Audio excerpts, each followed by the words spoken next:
সবাই কেমন আছো? চলে এলাম নতুন একটি ভিডিও নিয়ে। তো প্রথমে সকাল সকাল স্নান করে পুজো দিয়ে চলে গেলাম ছাদে। আর এই গাছগুলো আমি কালকেই কিনেছি। এটা কি ফুলের গাছ সেটা আমি নাম জানি না। তারপরে দেখো এখানে আমি আজকে প্রচুর জামা কাপড় ধুয়ে দিয়েছি, সেগুলোকে মেলে চলে গেলাম আবার নিচে রুমটা একটু গোছানোর জন্য। দেখো কি অবস্থা। আর এই সোফার কাভারগুলো আমি যতই ভালো মতো রাখি না কেন, একটু কিছুক্ষণ পরে দেখি এটা আবার এরকম অগোছালো হয়ে যায়।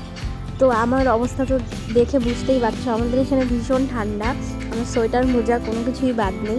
তারপরে চলে গিয়েছিলাম রান্নাঘরে লাঞ্চ বানানোর জন্য। তো আজকে লাঞ্চে ছিল ভাত, শসা, লেবু। এই লেবুটা কিন্তু আমার ছাদ বাগানে গাছের। তারপর ছিল শাক, ডালের বড়ির তরকারি, সব রকম সবজি দিয়ে, আর মাটন। এই ঠান্ডার মধ্যে পাতলা মাটনের ঝোল কিন্তু দারুণ লাগে গরম ভাতের সাথে। তো আজকে এটাই ছিল। তবে আসবো নতুন দিনে নতুন একটি ভিডিও নিয়ে। Thanks for watching.